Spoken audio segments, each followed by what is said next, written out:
Buenos días, seguimos con los videos relacionados a los puntos incluidos en la clase de generalidades y vamos a incursionar en el capítulo de tomografía computarizada. Haciendo un chiquitito de historia, esto se inició a mediados del siglo pasado, 1950, alrededor de ese año, a instancias de un físico que tuvo la genialidad de hacer una especie de unión, de matrimonio, vamos a decir, entre los principios ya conocidos de la radiología convencional y la parte de informática que en ese momento empezaba a tomar auge. De esa fusión de las dos corrientes, digamos, de descubrimientos, surgió lo que conocemos actualmente como tomografía computarizada, que tiene como de costumbre la base del tubo generador de radiaciones ionizantes X como lo elemental, lo primordial, lo indispensable, y asociado a eso, obviamente, el apoyo de la parte computarizada, que cada vez fue tomando más vuelo, de manera que fueron perfeccionándose progresivamente los conceptos y los detalles de esta fusión inicial. Si vamos a hablar ya directamente del tema, podríamos decir que un tomógrafo se compone de los siguientes segmentos, de las siguientes partes. Básicamente el tema 1, el número 1 que está señalizado ahí,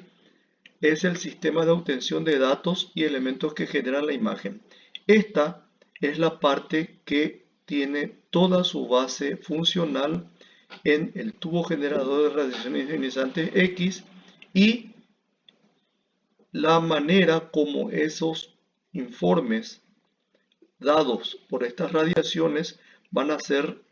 captados por una estructura diferente ya en este caso a la que componían los clásicos elementos de radiología, que era la película radiográfica, la base de acetato con las dos caras, digamos, barnizadas con la emulsión de sales de plata. El segundo y el tercer punto de los componentes de un tomógrafo ya automáticamente ingresan dentro del grupo de aditamentos que forman parte del sistema informatizado de estos nuevos equipos. Así le tenemos al sistema de procesamiento de datos y la reconstrucción de la imagen, los datos aportados, digamos, por el punto 1, por el tubo de rayos y sus propiedades para formar imágenes, y el punto 3, el sistema de visualización y almacenamiento de datos con las posibilidades que se derivan de este punto 3, que sería la posibilidad de recuperar de ese archivo imágenes y detalles que podrían nuevamente rememorar para con fines comparativos, llegar a conclusiones evolutivas de determinadas patologías o directamente en el momento de la obtención del estudio ya procesar, digamos, y seleccionar imágenes que pudieran resultar de mayor utilidad con los fines de coadyuvantes de diagnóstico.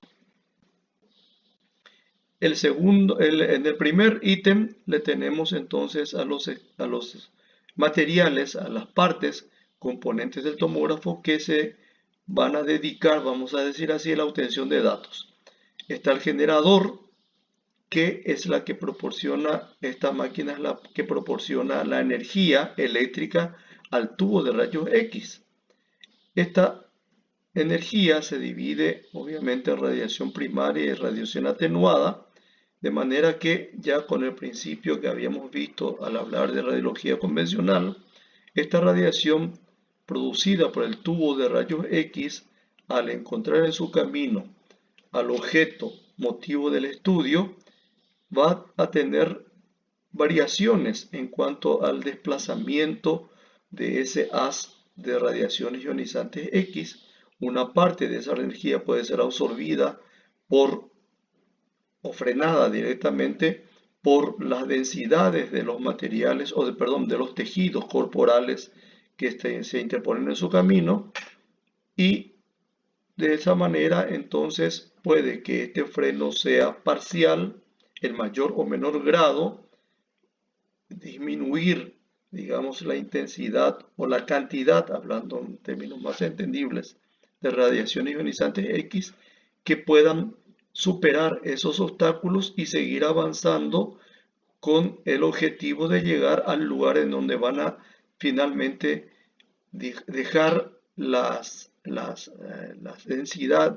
intensidades de radiaciones que han logrado superar el obstáculo interpuesto. Así que vamos a ir viendo que el otro elemento que se tiene para la obtención de datos es la mesa del paciente. Parecería una cosa un poquitito pueril, digamos esto, pero tiene su razón de ser,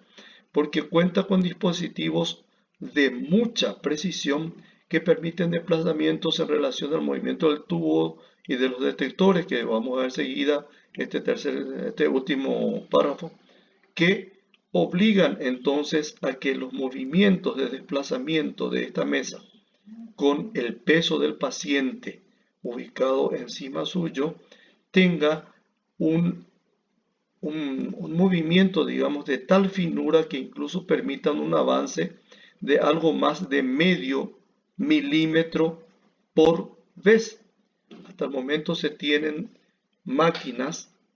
de tal precisión que logran desplazar al paciente o a la parte del paciente motivo de estudio en distancias, digamos así, de 0,6 milímetros por vez. Fíjense ustedes entonces que la finura de este desplazamiento es justamente lo que a veces se interpone entre la posibilidad de que todo paciente, cualquiera sea su peso, sea sometido a este tipo de estudio. No es el problema la fuente generadora de radiaciones X, sino la precisión de desplazamiento de esta mesa, que obviamente es un sistema mecánico y que puede verse alterado cuando el objeto que debe desplazar supera o se acerca al límite de sus posibilidades, digamos, puramente mecánicas. El otro elemento que forma parte de la obtención de datos de un tomógrafo es el tubo rayos X. Básicamente son similares a los utilizados en equipos radiológicos, pero con algunas modificaciones, como por ejemplo la más importante, la relacionada a una mayor tolerancia al calor. Sabemos que dentro de un tubo de rayos X normal, alrededor del 99% de su producción es calor, y el 1% o un poquitito más, que no llega al 2%, es la producción de radiaciones ionizantes X útiles. Así que, como en este caso, la diferencia de duración entre el tiempo que un tubo de rayos X de un equipo convencional tiene que ponerse en funcionamiento, que va de décimas o centésimas de segundo,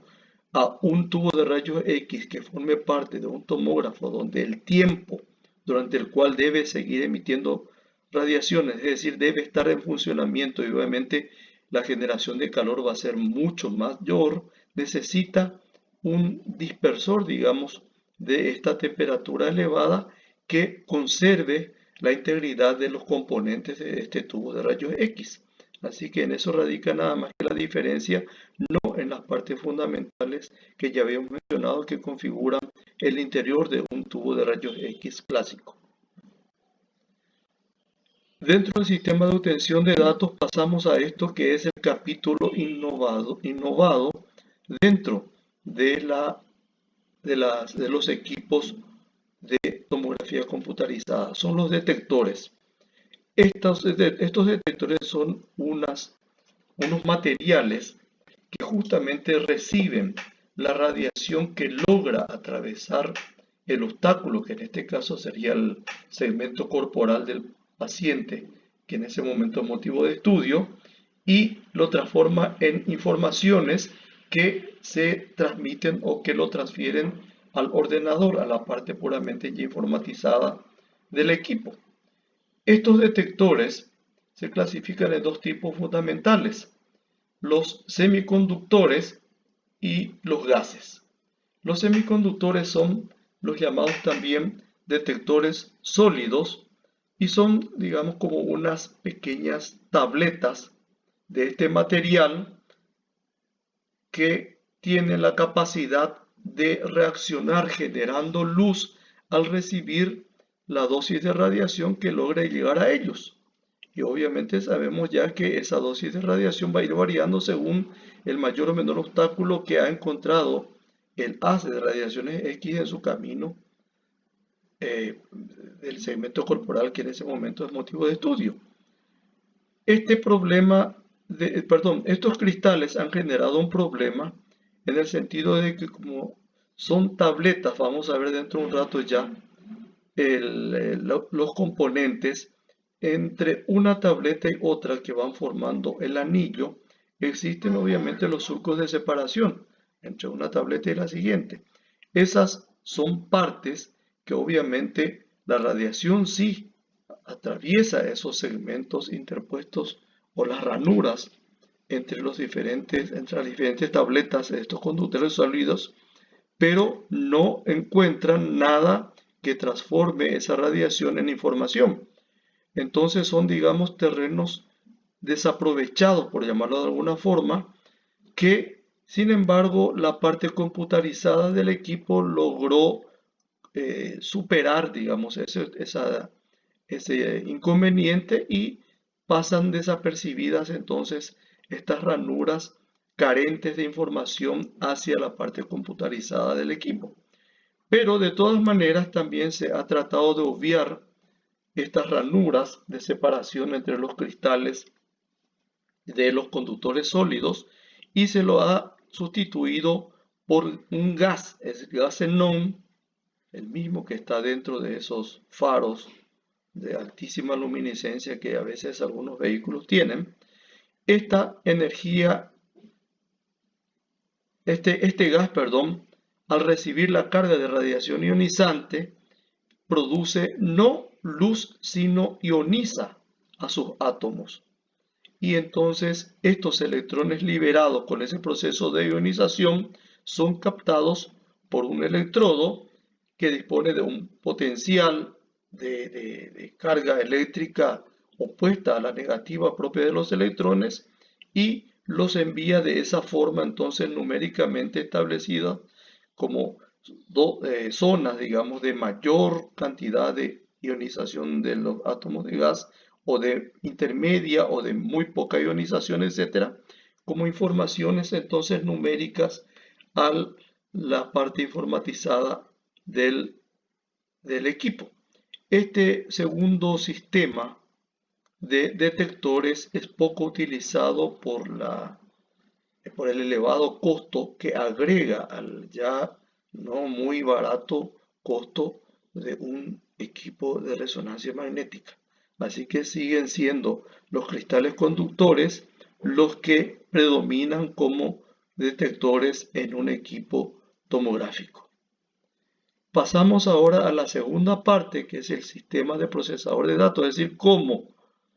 los informes remitidos por estos detectores llegan a la parte computarizada y cómo este ordenador recibe las informaciones y por los mecanismos propios de su estructura las transforma en imágenes bi y tridimensionales. Y la última parte justamente también relacionada con este receptor, digamos, de información, es el ordenador que almacena los informes graficados ya o transformados en imágenes en su memoria y de ahí entonces facilitan la visualización posterior o la manipulación, entendiéndose por esto la posibilidad de producir modificaciones en sus dimensiones, en sus tonalidades de claroscuro, etcétera, etcétera, de manera de hacerlas más aptas o más útiles o más digamos, evidentes los detalles que puedan aportar a la observación del que va a recibir nuevamente estas imágenes para redactar los informes o directamente para su visualización posterior. El método de almacenamiento es el mismo que aunque cualquiera de los tomógrafos, perdón, de las máquinas, digamos así, que conocemos con el nombre de computadoras, cuenta para almacenar y para recibir directamente también los informes que se le puedan, digamos, administrar. Y ahí vamos con estos tres elementos: la matriz, los píxeles y los voxeles. La matriz sería, digamos, el campo. Podríamos compararlo con una hoja de un cuaderno cuadriculado. Dentro de cada cuadrito van a ir incluyéndose los siguientes elementos que vamos a describir enseguida, y de esa manera entonces van a ir ocupando y disponiéndose en forma ordenada los otros elementos, los píxeles y los voxeles, que van a ir rellenando cada uno de estos cuadritos de la matriz para poder configurar finalmente la imagen final. Aceptemos que cada uno de estos siguientes elementos que vamos a ver enseguida llevan ya su correspondiente dosis de cambios. En este caso sería directamente ya la parte de luminiscencia que han adquirido los detectores que dijimos que eran los de uso más frecuente, y de esa forma ese grado diferenciado de mayor o menor luminosidad van a ir ubicándose en cada uno de estos cuadros de la matriz y configurando de esa manera imágenes de diferentes densidades que dependen de la absorción mayor o menor que han tenido los tejidos del haz de radiación ionizante X inicial, y que esa absorción obviamente también depende de las densidades propias de cada tejido. Ahora bien, ¿cómo se van rellenando los cuadros de esta hoja cuadriculada que mencionamos recién? Y vamos entonces a los píxeles y a los voxeles. Vamos a tener por píxel a la menor unidad o punto individual que puede configurar una imagen. Es una estructura en superficie, solamente tiene dos dimensiones, una vertical y una horizontal. Carece de densidad, digamos así, en un término, digamos,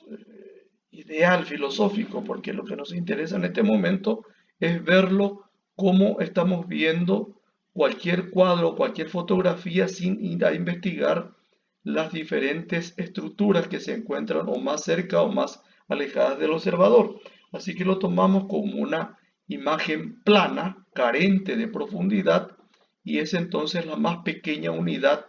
de una imagen que se puedan obtener. Y allí viene la aclaración y la reiteración de que solamente consta de dos dimensiones y que carece de espesor. Una dimensión vertical, una dimensión transversal y punto. Cuando vamos a agregarle la tercera dimensión espacial, que es el espesor, estamos entrando automáticamente en lo que es un voxel. Es el complemento del píxel o de la representación plana de la imagen en una forma solamente bidimensional, a la que se le agrega su profundidad o espesor, convirtiendo entonces a esta imagen en una estructura tridimensional o volumétrica. Si vamos a unas imágenes más ilustrativas sobre este punto, vamos a llegar a algo que puede entonces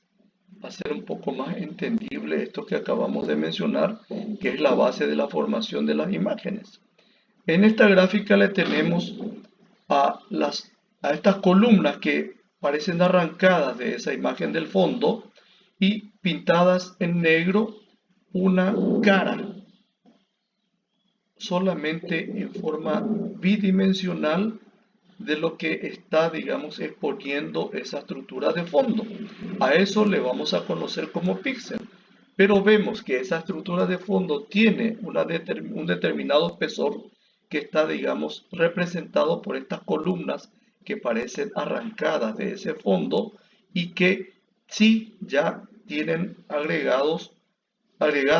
estas imágenes planas bidimensionales, la tercera dimensión que es el espesor de corte. Y ahí entonces tenemos la posibilidad de ver en estructura cómo van a ir formándose o rellenándose, digamos, los cuadros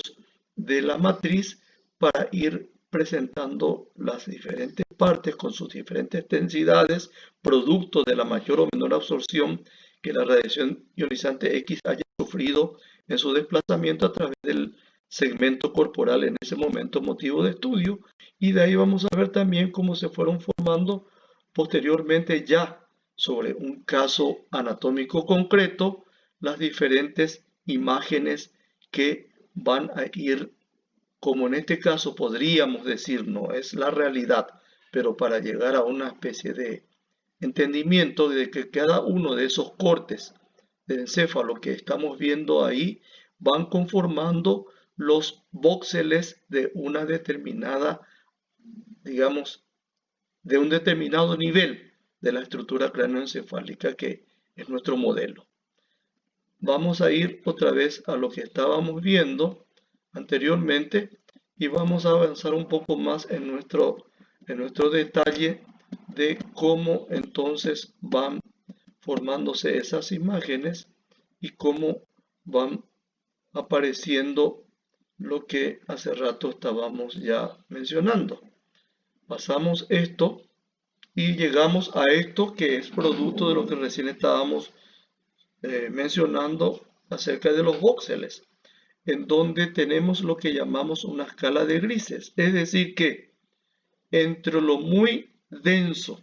que no permite el pasaje de la radiación ionizante X, si vamos a ver una estructura anatómica sería el hueso,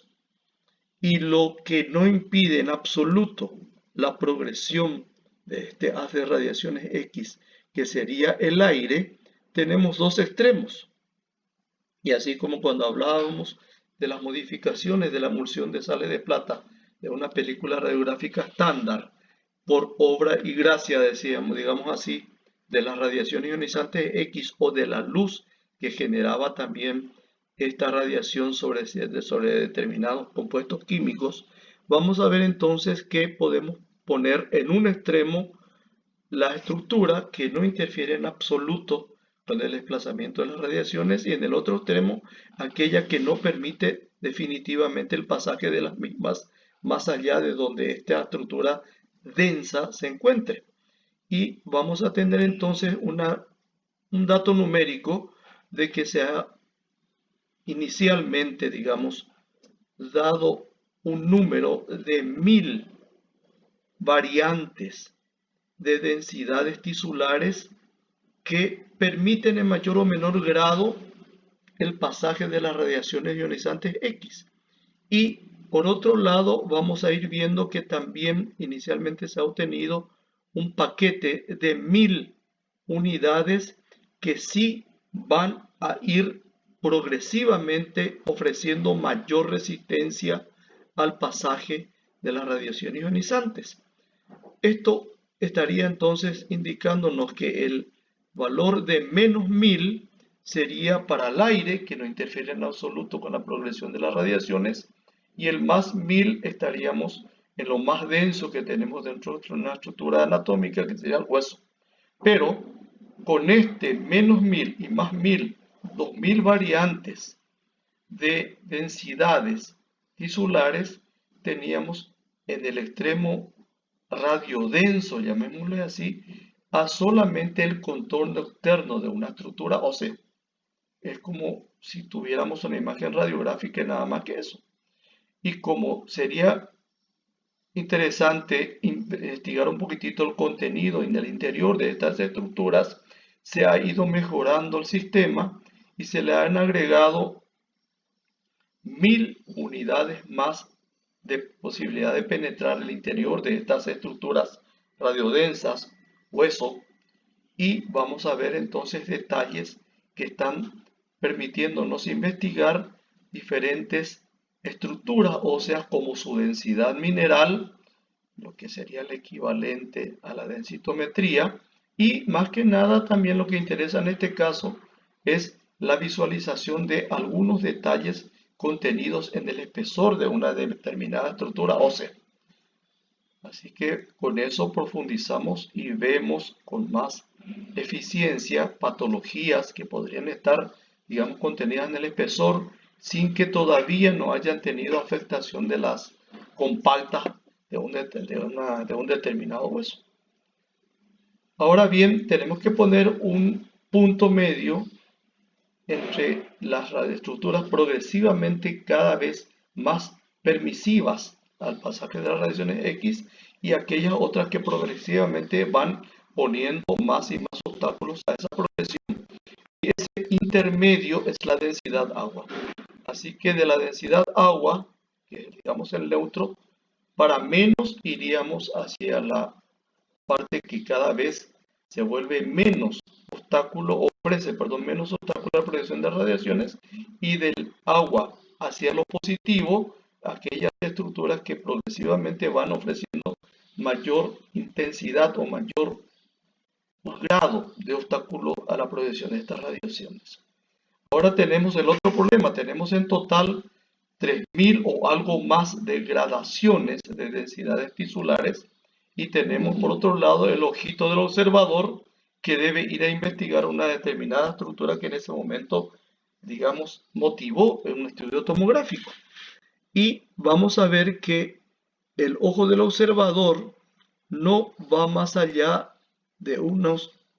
20 y un ojo todavía muy bien conservado, quizás 40, 60 variantes de tonalidades de un mismo color. Y ahí está el problema. No sería inconveniente diferenciar el color verde del gris o del blanco o del rojo, pero en este caso estamos hablando de un solo color que es el gris. Y las diferentes tonalidades de menos gris, gris blanquecino, digamos, o de más gris, gris negruzco, etcétera, etcétera, tenemos tantas variedades que son, como dijimos, 3000 por lo menos, que nuestro ojo no puede ya obtener diferencias de tonalidades muy cercanas entre sí.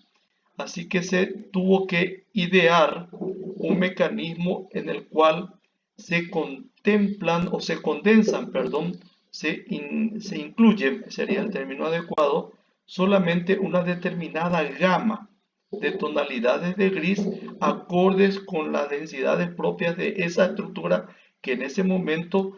requiere mayor, digamos, grado de observación o de definición para concluir alguna patología existente o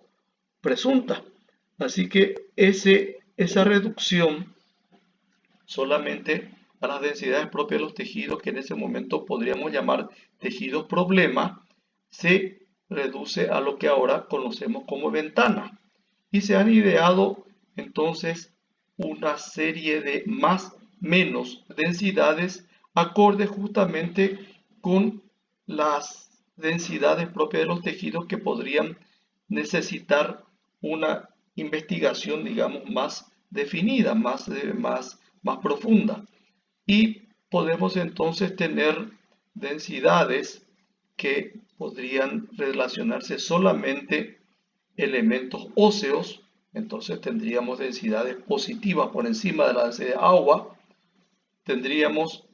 densidades para visualizar tejidos blandos y que estarían ya por debajo de la densidad de agua, sería densidades negativas, digamos así, y podríamos llegar incluso a tener imágenes de densidades tisulares que contienen ya bastante volumen de aire. Consideramos hace rato el aire como la estructura ambiental, digamos, que compone también ciertas partes corporales que no interfieren en absoluto con la progresión de las radiaciones ionizantes X. Así que son nada más que menciones que hacemos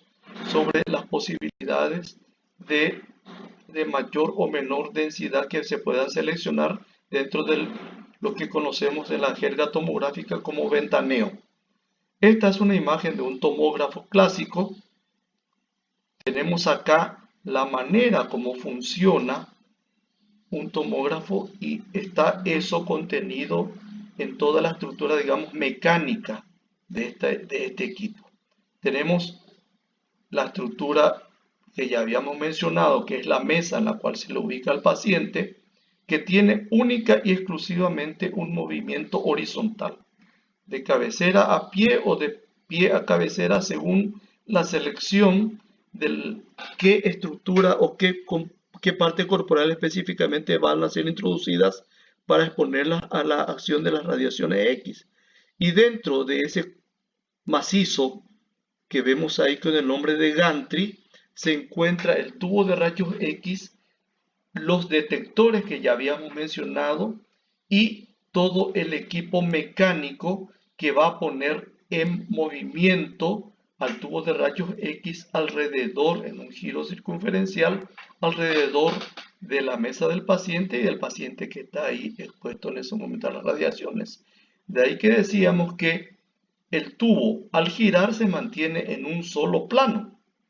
perpendicular, total y exclusivamente perpendicular al desplazamiento de la mesa con el paciente, que decíamos que es en un plano horizontal. Así que de ahí entonces que solamente el tomógrafo computarizado puede obtener cortes transversales, a eso le llamamos también axiales, de ahí el nombre de tomógrafo axial computarizado, cortes axiales o transversales del segmento corporal que en ese momento sometido a su estudio. No puede realizar cortes en otros planos, como por ejemplo el longitudinal o los planos oblicuos, por la configuración anatómica, digamos, propia de esta modalidad de equipo con el que obtenemos imágenes médicas. Gráfica de los detectores de tipo sólido y vemos la cantidad enorme de esas tabletas que habíamos mencionado, cada uno con su correspondiente cableado, vamos a decir así, que remite el informe obtenido en cuanto a cantidad de luminiscencia que les ha otorgado la radiación que logró atravesar el obstáculo corporal, y esos cables lo transmiten directamente ya al ordenador o a la parte computarizada del equipo. Acá tenemos las tres modalidades con que actualmente contamos en cuanto a tomógrafos computarizados. El superior es el clásico, el que llamamos secuencial. Ven ustedes que está graficado como anillos independientes y es el nombre secuencial el más adecuado. ¿Por qué? Porque esos equipos estaban configurados solamente, o están configurados, todavía existen varios de esos en funcionamiento, especialmente en el interior del país, están configurados para que el tubo tenga sola y exclusivamente un giro de 360 grados por vez.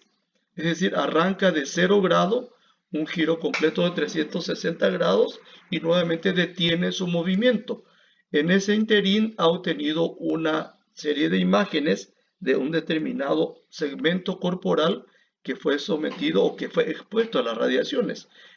Para la siguiente vez, la mesa con el paciente tiene que avanzar para exponer otro segmento corporal a la acción de las radiaciones X y nuevamente ahí se reinicia otro giro de 360 grados y así sucesivamente. Es decir, que hay una alternancia. De ahí la secuencia, el nombre secuencial. Una secuencia entre giro del tubo, avance de mesa, giro del tubo, avance de mesa, etc. Este proceso cuenta con un obstáculo insalvable,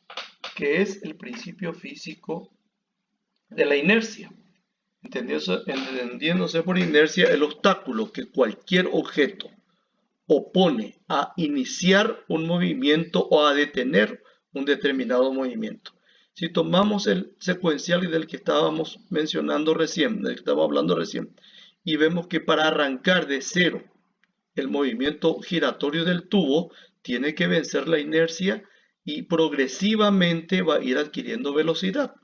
Cuando llega a su velocidad estándar, ya programada por el potencial de su motor que lo pone en movimiento, ya nuevamente está llegando al punto en el cual debe iniciar el frenado. Es decir, que tenemos dos etapas de aceleración y de frenado en el cual la cantidad de radiaciones que emite en esos dos espacios el tubo de rayos es mayor que en el segmento en el cual ese tubo ha adquirido, digamos, su velocidad crucero. Este problema, en realidad, de mayor o menor cantidad de radiación, constituye un problema por la radioprotección que debe tenerse siempre en cuenta, a pesar de que la parte, digamos, computarizada obvia esas mayor o menor dosis de radiación con sus cualidades, digamos, técnicas, y ha obligado entonces a buscarle la vuelta, como se dice en jerga paraguaya, a este inconveniente de la inercia. Al no poder vencer, bueno, se ha ideado lo que conocemos como el movimiento en espiral del tubo. Eso implica lo siguiente, es la segunda gráfica que tenemos ahí, de que la máquina va a iniciar el movimiento del tubo de cero y va a ir acelerando progresivamente su movimiento hasta llegar a una velocidad estándar uniforme, ya como dijimos al principio, estipulada o propia del modelo de fabricación de estos tubos, de estos equipos, que ha llegado incluso en la actualidad a producir 3 giros por segundo. Fíjense ustedes la enorme velocidad que adquiere una masa que ronda los 80 o 90 kilos, como es el tubo de rayos X, sumándosele todos los cableados y compañía, una mole pesada para que adquiera semejante velocidad. Debe contar entonces con una tecnología muy avanzada. Pero con eso se obvia entonces el proceso el problema que ofrece la inercia. ¿Por qué? Porque solamente el tubo de rayos va a empezar a emitir radiaciones cuando adquiere su velocidad uniforme y va a cesar de producir radiaciones cuando ha terminado el territorio que se ha, digamos, expuesto a su acción y debe comenzar el proceso de frenado. Con esto tenemos la ausencia de radiaciones inútiles, vamos a decir así, al paciente en la fase de aceleración y en la fase de frenado del giro del tubo. Esto lleva o ha llevado a la invención, vamos a decir, el descubrimiento de la tercera modalidad, que es el de los tomógrafos multicortes o multislice. En ese caso, el giro del tubo no ha variado, el mecanismo del giro no ha variado de la modalidad 2 que recién mencionamos, pero se ha puesto, digamos, a consideración de las radiaciones que logran atravesar el objeto, una serie de anillos de detectores puestos en paralelo que forman como túneles, vemos ahí en la gráfica, y que cada uno de esa cantidad de anillos puestos en paralelo de detectores recibe la suficiente dosis de radiación con cada giro del tubo. Aquí tenemos entonces algunas de las ventajas de esta última modalidad y también sus correspondientes desventajas. Una de ellas es la velocidad mayor para la obtención de un determinado estudio, de algún determinado segmento corporal, muy aprovechado en traumatizados, en productos de algún trauma de cualquier índole que fuere. La calidad depende obviamente de la calidad de los detectores y del ordenador que va a analizar esos datos. Así que se presume que va mejorando la resolución de las imágenes por la evolución que va teniendo la parte computarizada. Las reconstrucciones multiplanares, es decir, en los 3 planos espaciales, ya que la obtención es solamente en un plano espacial, el axial, para convertirla en construcciones multiplanares, en cortes o en planos sagitales a lo largo del eje corporal o de un segmento corporal, y las anteroposteriores, que serían las otras 3 modalidades según los planos espaciales, también ya son factibles gracias al mecanismo informatizado. Y el rendimiento obviamente en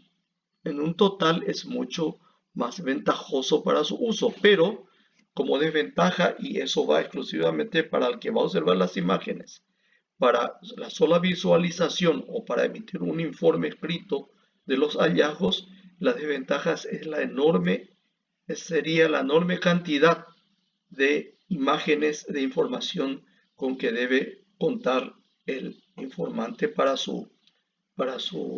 emitir su opinión. Acá está el concepto de ventana, lo que mencionamos recién, de ojo humano con 40 y un ojo muy bien conservado, digamos hasta 100 menos quizá, tonalidades de un mismo color, que en este caso el gris, pero no puede analizar 4000 tonalidades en simultáneo y de ahí entonces vendría la necesidad del concepto de ventana. Acá tenemos otra vez gráficas comparativas de los tomógrafos secuenciales arriba y del espiral en la imagen de abajo. Nuevamente los conceptos de píxeles y de voxeles. Vemos entonces que los píxeles planares son solamente bidimensionales y tienen un color adecuado en la escala de grises de acuerdo al mayor o menor obstáculo que le ha ofrecido al desplazamiento de las radiaciones X un determinado tejido interpuesto en su camino. Así que si a eso le agregamos, como decíamos hace rato, el grosor o el espesor, vamos a entrar en el tema píxel. Del píxel, perdón, vamos a pasar al voxel. Bueno, este es el esquema que quería o que resulta muy graficable o muy entendible, perdón, esta gráfica muy entendible. Y le vemos ahí en el centro el objeto motivo de estudio en un plano determinado de su estructura corporal, al tubo de rayos X con una flecha que señala el círculo en el cual ese tubo va teniendo su movimiento alrededor del paciente dentro del gantry y siempre opuestos en forma diametral a los detectores. Pero como estos detectores se ubican en anillos fijos, veíamos nosotros o un solo anillo, como cuando se empezó con el tomógrafo espiral, y después se han agregado anillos en paralelo, como en el actual sistema de tomógrafos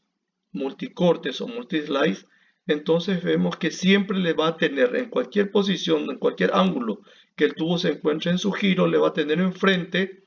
a un determinado sector de detectores que van a informar su modificación a la parte informatizada del equipo. Con esto más o menos tenemos entonces algunos conceptos básicos que debemos conservar. En primer lugar, es un estudio que se basa en la emisión de radiaciones ionizantes X, de ahí que hay que llevar siempre en cuenta entonces que las radiaciones ionizantes X muy útiles para la obtención de imágenes, pero de manera totalmente imposible de divorciar de ese factor útil está la contraparte de daño que pueda ocasionar cuando digamos, su manejo, su uso sobrepasa los parámetros exclusivamente